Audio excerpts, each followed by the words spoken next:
To the Pepe Soup Show.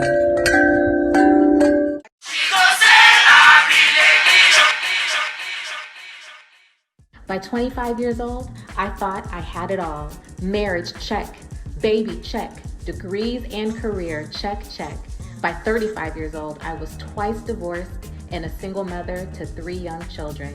Along with my co-host, sister, and best friend, Kenya, we will have candid interviews with guests who have battled their own issues with dating, marriage, culture, kids, and divorce. So whatever you're going through, trust me, I have been there and I've done that. And I have represented hundreds of clients who have been there too. So just know that you are not alone. Tune in for stories, tea, soup, and inspiration. And thank you once again for visiting Legally Masa.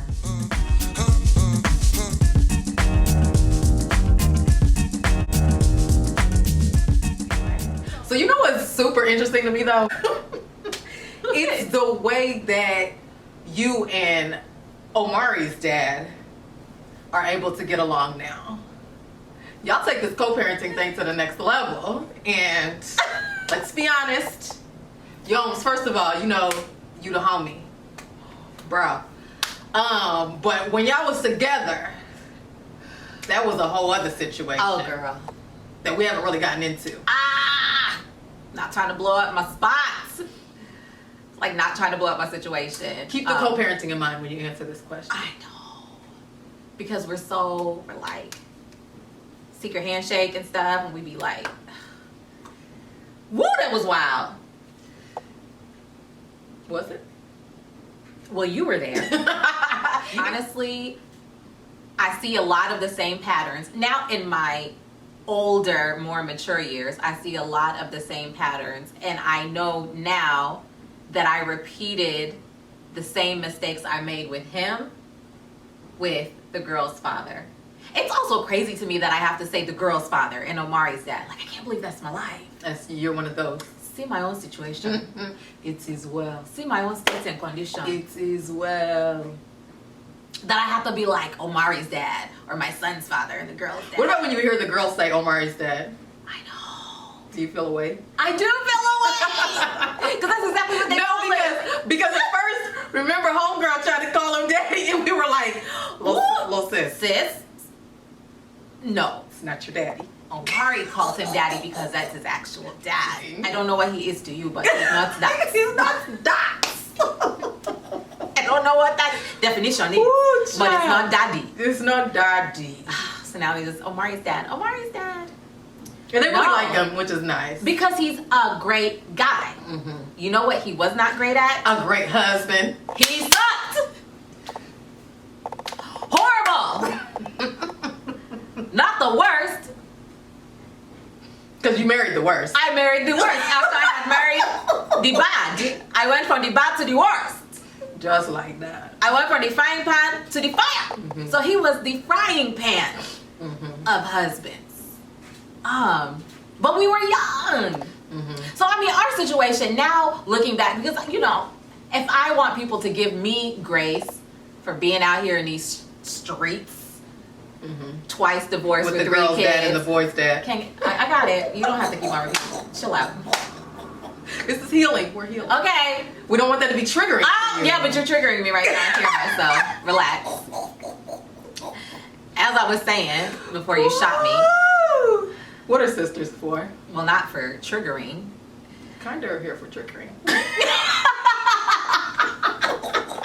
Anyway, go ahead. As I look back and I want people to give me grace on the mistakes that I can acknowledge that I made, I have learned to give him grace. That's good. That's healthy. Because who sensed me? Nobody. And you did a lot. Man, I did so much. Can we discuss really, like, in a nutshell, how the marriage even happened? How did it happen? Because you were in law school and then I was in law school, bam, I was married, bam, I was pregnant. I don't know. No, wait. How long? This dude literally lived in another country, on a different continent. My dear, please, take your time with my own Pepe. Be very ginger with my pepper. Oh, you're shoving your pepper down your shoving my pepper down my throat. The pepper is so hot. Allow me chance to drink. Do you my need water? I need my cold water.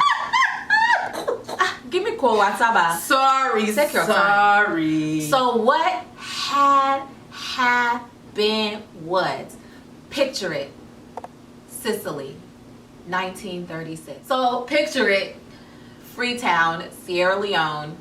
I was in law school, went to Sierra Leone on a UN internship at the Special Court for Sierra Leone. So I'm there getting my, That's pretty major. I mean, I've always been kind of a big deal. I've never not been a big deal. So I'll go to Sierra Leone, was minding my own business. We met on the beach. I couldn't shake dude after that. So we literally met on the beach. And then it was like we were just together. Just like that. Just like that. Just like that. But instead of letting signs that were readily apparent, like there were definitely red flags with him in the beginning, because let's say we spent like a month or so together, like summer romance. It was great. It was fun. It was all good. Hanging out at his family's home. Very Sierra Leonean things that they do. Oh yeah. Having you all around the family. Having you all around the friends. Eating salad. We're going to restaurants. We're eating chicken shawarma. And we're going places. Buy me Coca-Cola.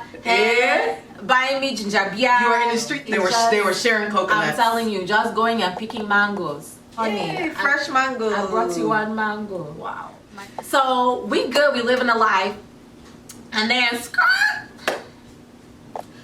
started getting weird. Now, mind you, this was within weeks of me now having to leave. I was only there for like, I don't know, 8 weeks or 10 weeks. So first month, it's all good. It's all love. Then apparently, his real girlfriend.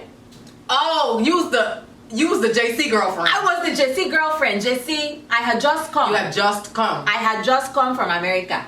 So apparently, real girlfriend had been out of the country.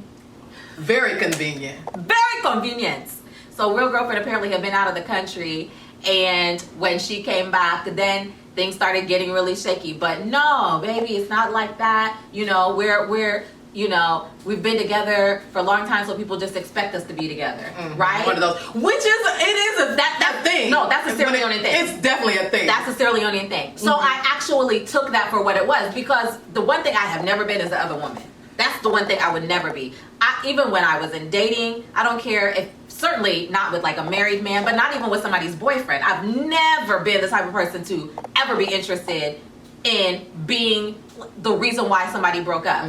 So it's true. Like, I knew from other sources that they had been together since they were like 2.5 years old, right? And so I took it for what it was worth, and I'm like, okay, well, I'm leaving. Obviously, I'm going back to America. So if you want this to be like a real thing, you need to work out this situation, figure it out. Auntie, I thought he had figured it out. Per my terms. It's not even my instructions. You can do or you cannot do. You can figure it out or you cannot figure it out. I don't know why you involved me, in this situation, like why you had not broken up with the wife that you've had since you were 3 years old before you come and involve me in your nonsense. But figure it out. That's fine. So I get back to the US, and it's like taking calling cards and calling. It was before WhatsApp, Calling so it was good old cards. calling cards. You just doing it like 1 minute left on your doom doom doom. Like, okay, baby, I love you. Okay, I'll talk to you later. You want to have another $10? So that's how we were living for, a whole, let's say like my last semester of law school. No, I'm sorry, for the next semester. So first semester of my last year of law school, that's how we're living our relationship for about 6 months. Then last semester of law school, I decided to go to London to study abroad. Go to London and study abroad. Who do I expect? And of course, London is a small free town. So the whole of London, every black person is either from Ghana, Sierra Leone, or Jamaica. So many Sierra Leoneans there. Instead of staying where the other law students were staying. Where'd you take your hot tail to? I'm so hot and fast. I'm very fast and extra. My trail is very hot. And then I'm also a Mende girl. A very good girl. I'm a very good girl. So who did I stay with? Initially, I was staying with his best friend and his best friend and his roommates. One of the roommates was a girl who's still like a very, very good friend to me to this day. So instead of just staying in a dormitory with all the other people, I just go find myself living in Southeast London with his people. Then to go from the frying pan to the fire with his people, I decided to go live with my would-be mother-in-law, because at one point then he proposed to me. Then we were engaged. I had my small ring. He mailed the ring. In fact, the ring went to his mother's house. The mother opened up the box. She said, "Hey, a ring from my son to you." So now we're engaged. So now I've just like moved in with the mother-in-law, because again, I'm a very good Mende girl. Of course. So I'm just there. I'm just helping with his small sister. She was a very little girl at the time. His mother was a working woman. So, I'm just there helping, like, giving her baths and, helping with the dishes. And Very just correct, Dr. I'm a very, very good girl. Very good granny. So that's how the relationship progressed. And it was good. I mean, those were some of the happiest days, right, of my life. Yeah, honestly, it all sounds lovely. It was lovely. It was sounds exciting. lovely. Like, his mother is lovely, his sister is lovely, best friend is cool, best friends, like the whole crew is cool. They're all good people, like, to hang around with. We'll get back to that. So then, who sends me? I applied for him to come here. K1. K1 visa, fiancé visa. 90-day 90-day fiancé. So now I have gone and got my fiancé. So my fiancé came here. We had to get married immediately. Well, 90 days. Well, we had 90 days to get married, so we got married in 90 minutes from it, like the day that he arrived in the U.S. to the day that we got married. So no, it was like 2 weeks. Yeah, it was probably about 2 weeks. Right, so we now dated long distance for a year. He'd been in the U.S. for exactly like 14 days before we got married. At first it was okay. It was a struggle mode. We were broke. We weren't like broke. We were like the people who took out the trash for broke people. Like, that's how broke we were. Mind you, I had a whole entire law degree. He was an IT professional back home in Sierra Leone. But like, in reality, like, we were struggling to get ends meet. So then what did we do to further ignites fire upon the situation? Like, struggling young newlyweds, he's new to the US, trying to learn how to like move around in the situation. I have a law degree, but I hadn't taken the bar yet because I didn't really know what I wanted to do with this degree. So we out here in these streets. Then what did I do? Get pregnant. Hot girl. Pregnant within like 4 months of getting married. Congratulations. Like, I literally was just like, how? How? Why? Who? That baby. What? When? Where? More so how. How? I was pretty clear on the how, but why, God? Oh, how it happened. I mean, I was how going- you were gonna manage. That's what I. Oh no, that's how I wasn't clear on that at all. I wasn't clear on that. Okay. So, get pregnant, still just like, okay, I was down. I was really stressed about the situation.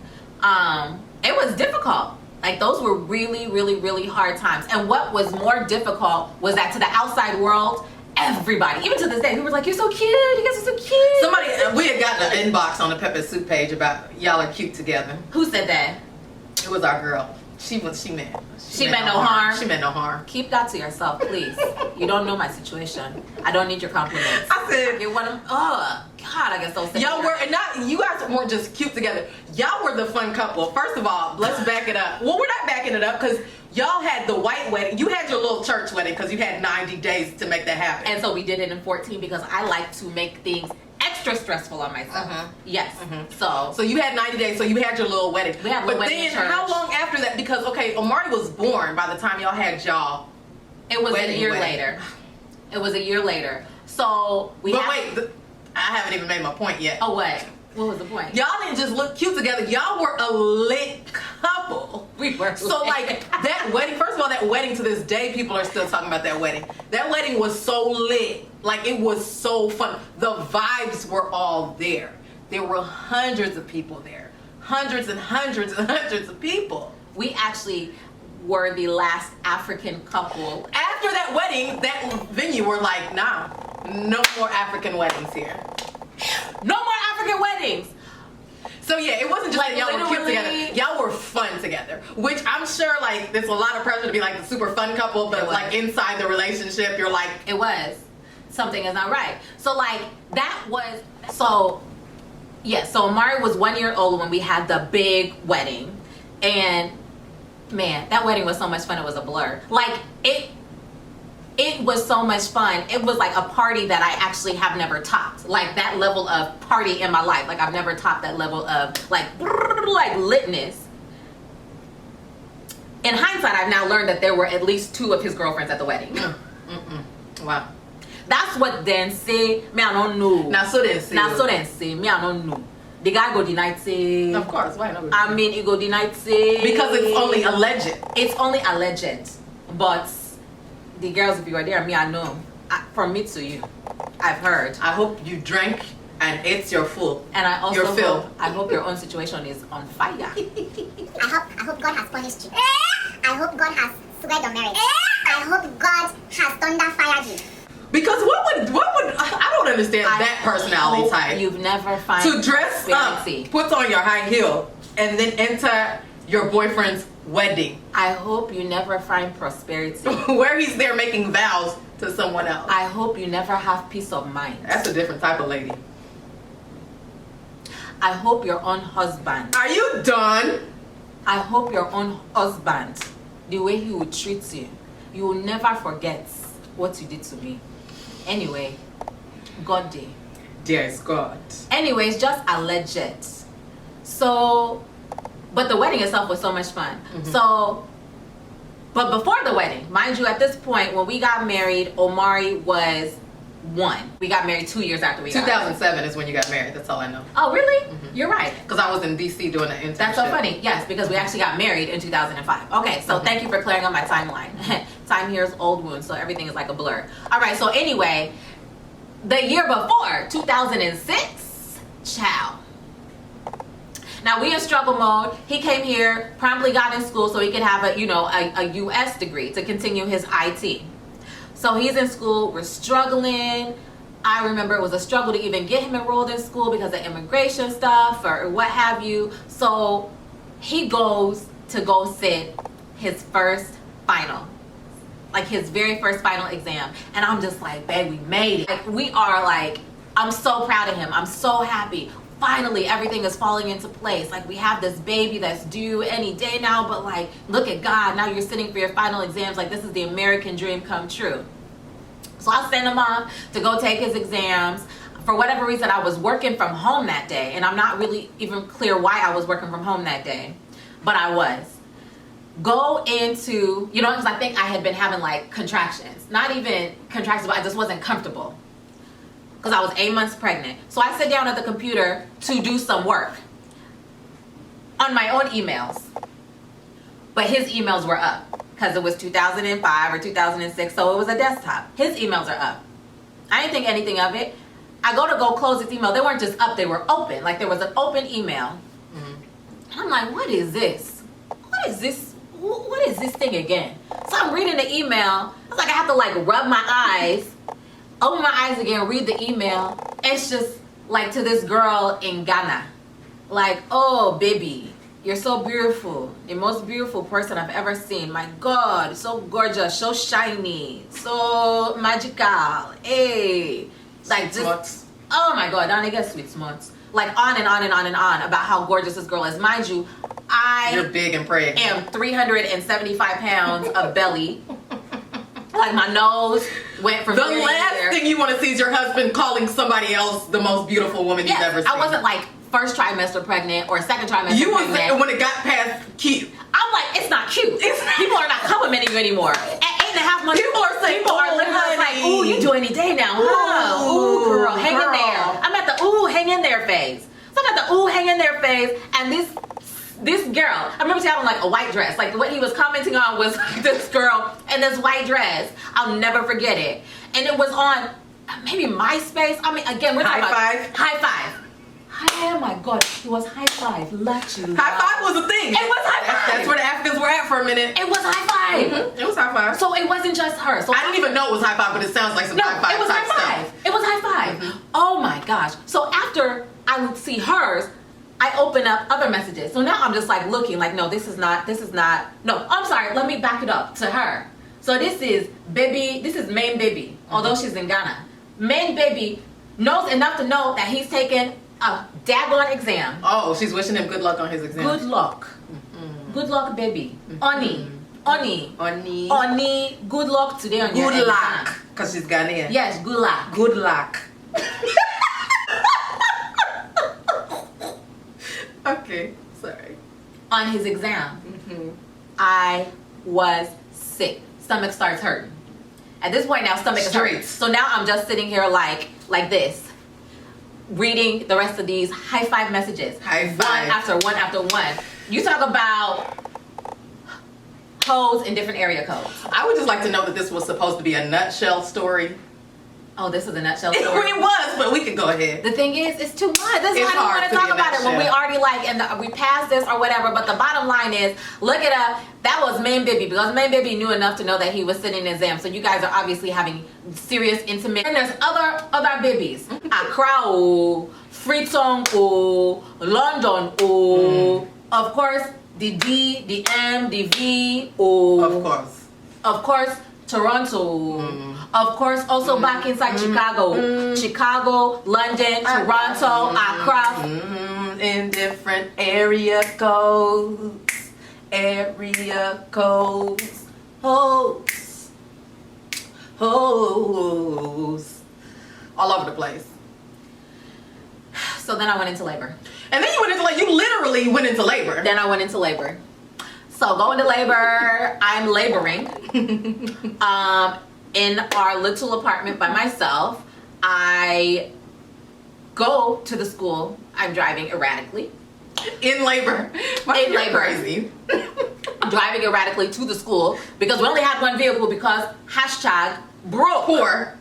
Hashtag poverty. Poverty. So I had to go and get him. How else is this dude going to get home? And if he doesn't get home, how else will we address and resolve this particular situation? So I go get him. We didn't make it home. It turned into a, how should I say this? Altercation? I don't like to use those kinds of words. What it turned into is the police who saw me 12 and a half months pregnant, discussing the situation with my husband Minding y'all business. in the middle of the street. At a certain point, we were actually in the middle of a street in the western suburbs of Chicago, where I had pulled the car over and gotten out in the streets, laboring and also Omari's like, laboring and also intent on having this actual conversation. The police at the same time. at the same time. Then the policeman asked me to please calm down and told him to just please, whatever you did, apologize, just accept, just please, for the love of That's God. what you call community policing. They community police the heck out of that situation. They community policed that situation Ooh, child. to death. So, bottom line, continue to labor, ends up in hospital, son is born the following morning. Baby is born, and literally, like, seriously, I was just crying. I was just a crying, blubbering mess. That was my first experience in motherhood. I was so looking forward to. By that time, you know, you've had the baby shower, you're buying the little baby clothes, you're buying the little, like, you know, snotty things that you pull the snot out of their nose. Do people even buy those for their second and third kids? Girl, please. Do they use them for their first kids? Do they even use them? even Like, use them them for little the first snot kids? things, like... I mean, I probably used it twice, maybe. I'm a first kid, you know, whatever. Remember what the moms used to do back in the 80s? Girl, Lukey actually had to do that because I would never have the squeezy thing available, and so she would. That's a very, let's not. If you know, then you know. If you know, you know. Let's not. So anyway, like when Omari was born, it was trauma. Mm-hmm. That was trauma for me at that point. How early was he? Omari was a month early. I was 8 months pregnant. I had a Thank baby. God for a safe delivery. Thank God for a safe delivery. He stayed in the ICU. Omar was in the ICU for about 2 weeks before he came home. During that time period, I was devastated. We were arguing nonstop. It was arguing, silent treatment, arguing, silent treatment. Then I'd have to go up there. I'd have to pump. Everything about the situation was just tragedy. Except for the fact that I had a healthy son.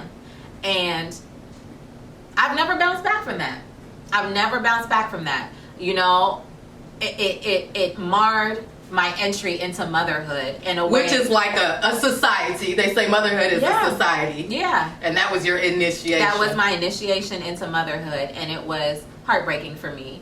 And so after that, you know, he swore that, you know, those were just like kind of boys will be boys, and, you know, nothing ever happened with any of them. And of course, nothing could have happened with most of them because they were, again, in different countries and on different continents. And so nothing could have happened with most of them. So it was easy enough at a certain point to allow Omari to be the fresh start for us. Mm-hmm.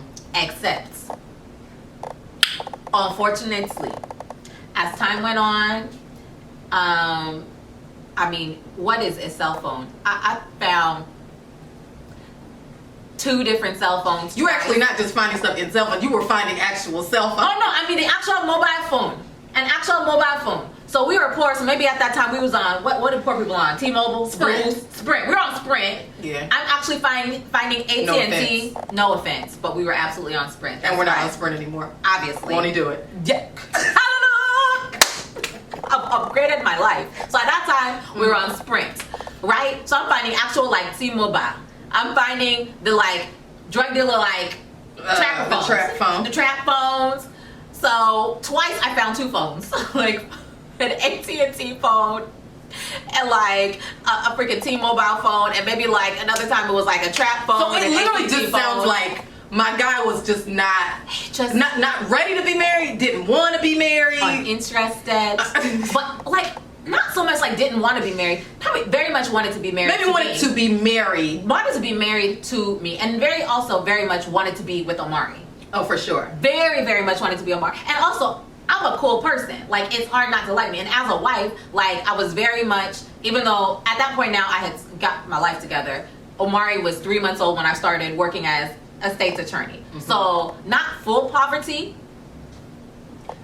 Poor, but not poverty. Poverty to poor. Poverty to poor. So we have progressed from poverty to just regular poor. Mm-hmm. So, you know, like he very much wanted to be in Omari's life, but my dear, the phones were just the tip of the iceberg. And then it was like taking trips that I didn't know about. And then like one time pressured me to go back home, like to Indianapolis for the weekend. I came back and I promise you the vibes in my home said, somebody's been here. Guaranteed.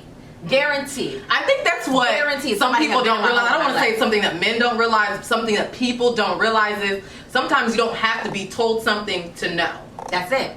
And what really lets me know that God has always been on my side is I never went looking for these. When I say like I found a phone, I'm talking about I went out. He had traveled one time, like him and his friend went, let's say, to DC. I think probably DC because that's where Africans go. So I'm sure it was DC. Went to DC. I went out to my car. His car was parked, so now we have upgraded, right? Oh, you have 2 vehicles. We have 2 vehicles. So inside his own vehicle, I'm like literally just going to my car to go unlock my car, go wherever it was I was going. And because this car was next to mine, and I'm like going around the car to get into my vehicle, my eyes just pass on the car, and it's like I see something laying on the seat. I was like, oh, he left his phone. Wait. How could he leave his phone? He couldn't leave his phone because he just called me. And also, that's not his phone. Like, that's how I found, like, the extra phone. Innocently. Very innocently. Even, like, sitting down and seeing those, like, high five messages. I wasn't there to snoop. I was there to do work on an email. Your email wasn't just up. If his email had just been up, I would have just clicked it. Yeah, I would have just closed it. What was it? I didn't even know there was something to look for. It was that it was open to his baby, his Ghana girl, like in the white dress, wishing him well on this exam that she should never have known about, whoever she was. So it was just from there, one thing after the other, like clockwork, every month, every 2 months. It was. Yeah, I remember y'all constantly having issues. You remember us constantly coming home for family discussion. Oh, the cases. Oh my God. Family discussion, family It talk, was family always a prayer. case. It was always the auntie and uncle intervention. Always having to drive down from Chicago on the 2.5-hour ride to Indianapolis. And then aunties and uncles come from all over Indianapolis. All over Indianapolis to come and talk case, talk Mm-hmm. case, talk case, talk case, advise, pray, fast. Oh my God, nonstop. So we did that for about 4 years. No, we did that for about 3 years. So Omari was 3 years old when we officially divorced. It just wasn't working. It wasn't working. Maybe I think that you two maybe had two different ideas of what marriage is, because in reality we're all Sierra Leonean, but we're come from different cultures. He was raised in the Sierra Leone African culture. We were raised as Africans in an American culture. Well, what I am is Masa from the block. And what Masa from the block is never going to allow is for you to have 10 cell phones on different accounts that nobody knows that you have, so that you can be running your operations. Like, no, you cannot do that when I'm over here struggle moding, like trying to keep our family together. So it was hard. It was more than just it didn't work out. Now in hindsight, I realize those were the most heartbreaking times of my life. I mean, just bitter tears. Mm-hmm. Because bitter tears. you entered into it with like fresh eyes, like you were a naive young maiden. Oh my goodness. Like this was your moment. Oh my goodness. And it was just like, this was my moment. This was it. This was every African girl's dream. This is what I was supposed to do. I mean, if I was a poster child for making your African parents proud. And so because it was their dream, that was my dream for myself. And then to have a baby, firstborn baby, a boy. Look at God. I remember Dad like lifting Omari up. Like the Lion King. Mm-hmm. But I mean, it's an African thing. It's an African thing. You know, lifting him up to God, like thanking God for and the ancestors for Omari. And in my head, I know that my dad does not know the trauma that led to the birth of this child. Like all these people coming over with food, cassava leaf, pepper soup. Oh, everybody just coming over with food that they've cooked for us, all this stuff. And in my head, I'm sitting there looking at them, looking at me, and I'm dying on the inside. It was crushing. It was heartbreaking. So anyway, to your point, we are good co-parents because in hindsight, we were young. He was 25. He had just gotten to the U.S. The life he was able to live back home, the games he was able to run back home, that was a very Sierra Leonean way to be. Yeah, and it is a very African way to be, but at the same time, when you come to the United States, I think what some of those guys don't realize, those games that you're playing over there, it's not a game over here. It's not a game over here. We literally we don't have time. If this rent is not paid on this date, we're getting put out of here. Yeah. You know what I'm saying? Like, raised in the United States. So it's like, again, we just don't have the time for the little games that you're playing, saying that it's not that big of a deal. Like, this baby, yeah, too late for complaint. Sir. Yep. We're like, I'm trying to build an empire. trying to build, and right now we're down here in poverty. And I'm trying to get up here in, I can buy milk without not being able to afford gas. I remember times, like literally when I was at the state's attorney's office, when we had Omari, when it was a decision between Pampers, milk, or gas. And I would many times not be able to do Pampers, milk, and gas in the same paycheck because, mind you, at this time he's earning no money because he's in school, right? Like he went through his degree very quickly. Like I think he's finished his bachelor's in like 2.5 years or 3 years. But those years which were the first years of our marriage and the only years of our marriage when we were together, were such a struggle. So it's like many times Mom and Dad would have to like give me $20, give me $40. I'm talking like I didn't have $20 to put enough gas in my little 2005 Suzuki to get the 20 miles that it would take for me to get from my house to work. Plus also buy enough milk for Mari to last until the next payday. So I'm struggling like that. And this girl in Ghana is the most beautiful woman you've ever seen in your life. You have a nerve. You have a nerve. And so now the nature of our relationship is, as long as we don't talk about the past, we're okay. As long as we don't talk about the past and we just focus on the man that he is today and the father that he is today and has always been, which is an amazing father and Omari's best friend, Omari's shining light. I mean, to see them together gives me joy. So as long as we don't talk about what he did to me and the way he treated me, and the way you responded to it. And the way I responded to it, which he takes objection to because he never believed that we should have gotten divorced. Because nothing ever happened that was bad enough to lead to a divorce. But even some of the things, the cell phones that was the tip of the iceberg. High five messages, nothing compared to major things happened that were much bigger than that even for Omari's sake, I would never actually verbalize because he's only ever seen us have a good co-parenting relationship. So I wouldn't even want him to know some of the things that I went through with his dad. But it was always like one bomb after another, heaped on top of the fact that I was the only one who was working at the time. And so all the financial strain and then just the constantly being broken, constantly being heartbroken, constantly being devastated, constantly being disrespected, constantly being, disappointed. But then to the outside world, when people see us, gorgeous, amazing life, life with the party, So we're good now as long as I look forward to the future and I don't look in the past. And that's how we'll continue to be good.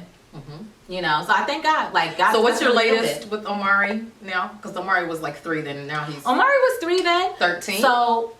I know, he is. Omari is 13. So we separated, literally in different households when Omari was 1, right? So from newborn, ICU, devastation, we struggled for about a year, and then I couldn't take it anymore because it was just then one thing after the other. Because once you pull that Band-Aid away, and first it was just high five messages, then it was just you start looking around and realize oh my goodness, this whole entire situation's been a lie. My life is a lie. My life is a lie. I'm living in a house built on sand.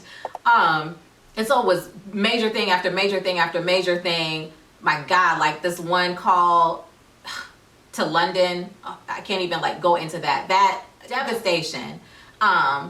So with Omari, or with our situation, we separated when Omari was 1 year old, and maybe we were separated for about 6 months or 8 months or so, got back together, and then separated finally, a little less than a year later. So, and all that Omari knows is us being co-parents. And it wasn't all good in the beginning. It was not all good in the beginning. I mean, it was very, very, very, very stressful between the two of us in the beginning during the first years of our separation. But then at a certain point, like I said, you just get older, and realize that sometimes you just have to show people grace that maybe they don't even deserve.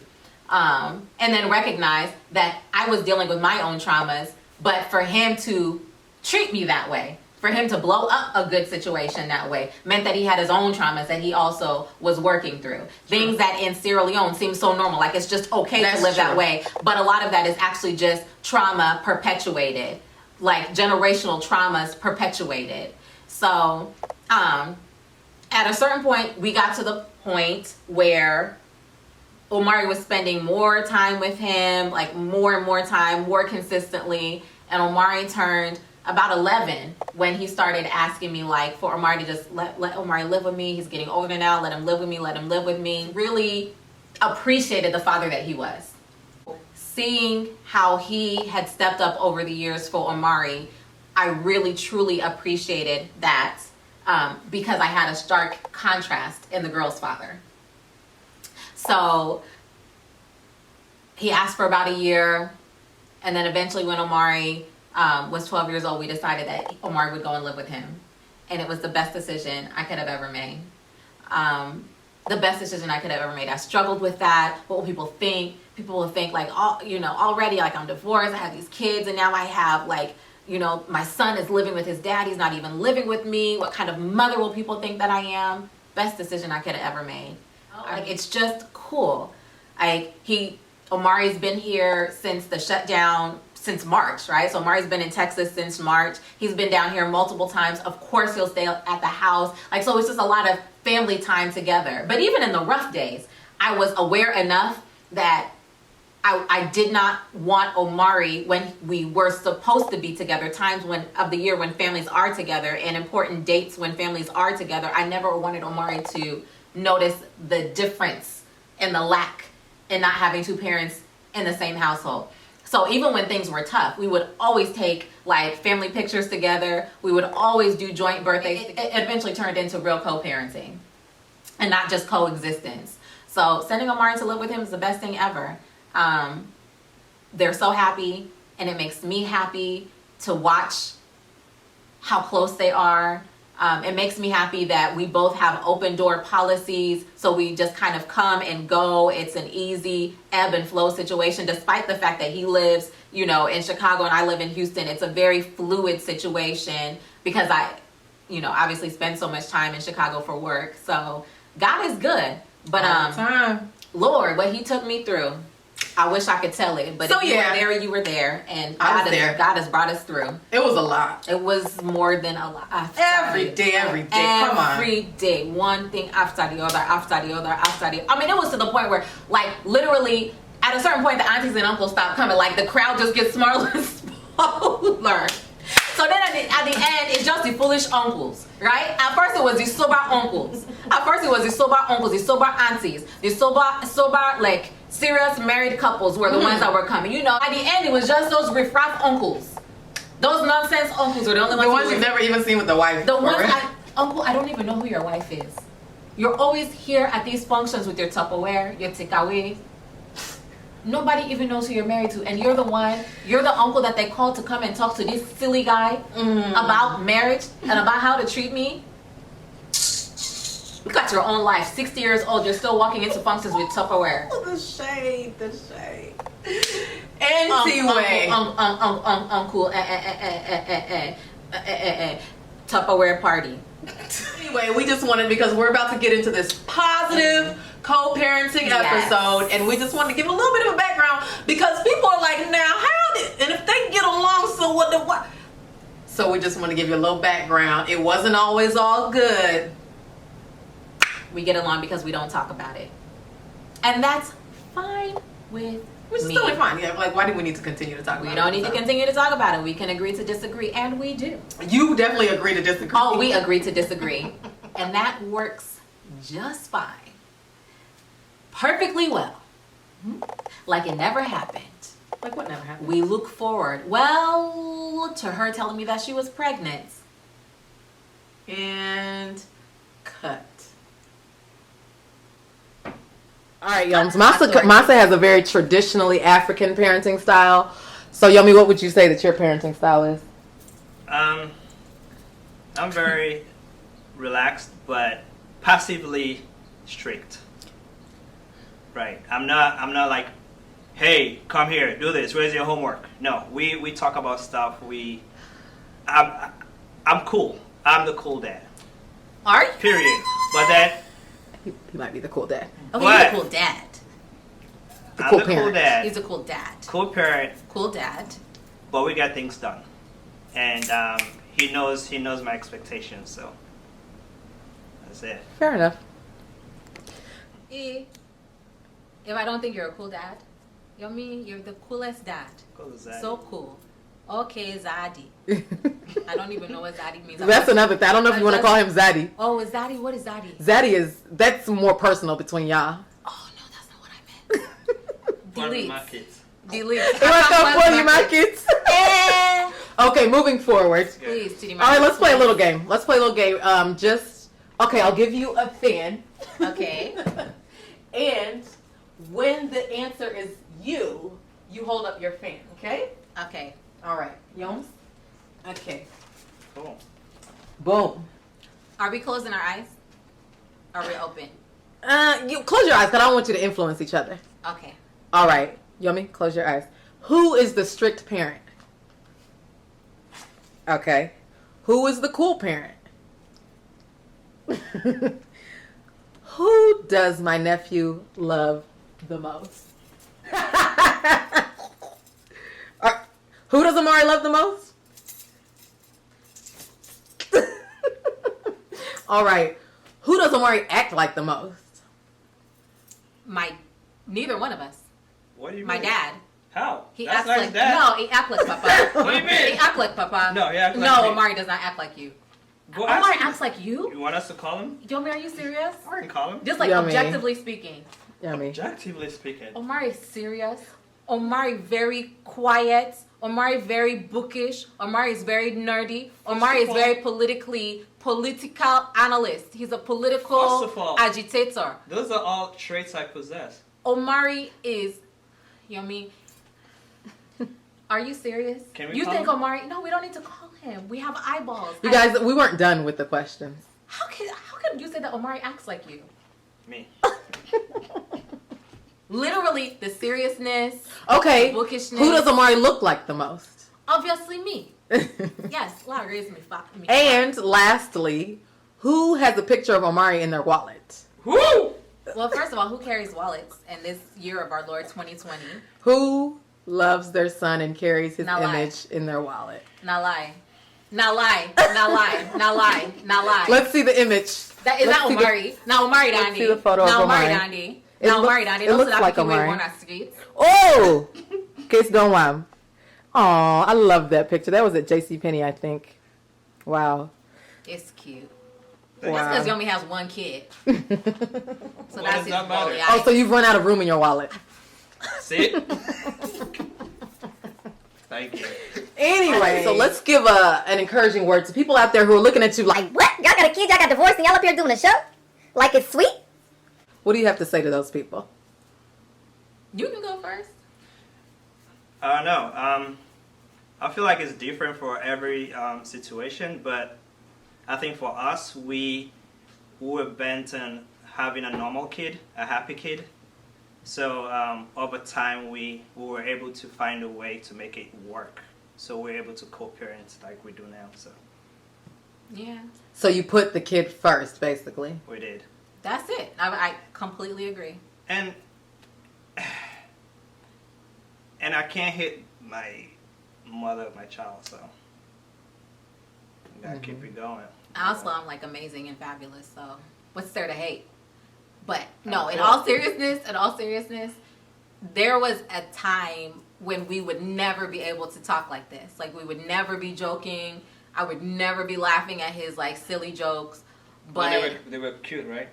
no, I mean your jokes are always funny. Yeah, Yomi, literally, what you were, you're like the life of the party dude.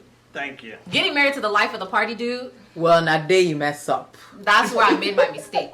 You don't get married to the life of the party dude. You're homies with the life of the party dude. Okay. What? How did we get? Yeah, we have gotten a little bit off topic. The point is, at a certain point, I was able to put the pain and the trauma and stress that I went through in our marriage behind me for the sake of the happiness of yes, the trauma and stress, alaki, headache, burnouts that I went through in the marriage to focus on our son. And our son is amazing. And I just did not want me and my hangups, me and my issues to become his issues. Just wanted him to be happy. So even when we like weren't like super cool, I mean now we're like best friends. Are we? Yeah, we are. You know, you can have a few best friends. She's one of them. First of all, I'm the main best friend because I am Omari's mother. So the person Right. that's giving you like the best thing you've ever had in life is your best friend. Okay. So like even when we were not, we would always do birthdays together. Always. I don't think we ever had like a birthday or like a Christmas. I think there was one you were petty. You didn't invite me to. Tell me what year were we even talking about? I remember. Was there even like a teen in the year, Oh, or was yeah. it like I saw the 2006, pictures. 2007? I saw the pictures. They're like, okay, we gotta keep it moving. A birthday? And well, next time you don't go do one. But that That's was a long lesson time learned. ago. Yes, it was a lesson learned. But we didn't have a lot of. There are a few years. I mean, there. It was tense, but I would be like, what are we going to get him for Christmas? And then you'd be like, I don't know. I got $100. And I'd be like, fine, if you're putting $100 in, I got $100 too. And then we would like put a fake smile together and buy us a little present. And then we would like meet up at somebody's house or a restaurant and give him the present. So as far as he's concerned, we faked our way through those years. I did not. You did not? No. You didn't fake your way through those years? Well, me, I don't know what to foretell you on me. Now your business day. The point is my son's scrapbook is going to have joint everything. So he has joint birthdays and joint Christmases. And then the point is like it eventually got to the point where you just have to accept people for who they are. He's a cool dude. He's funny. He's kind of hilarious. And so, yeah. Like I'm the shit. All right, guys. Thank you so much for sharing your story with us.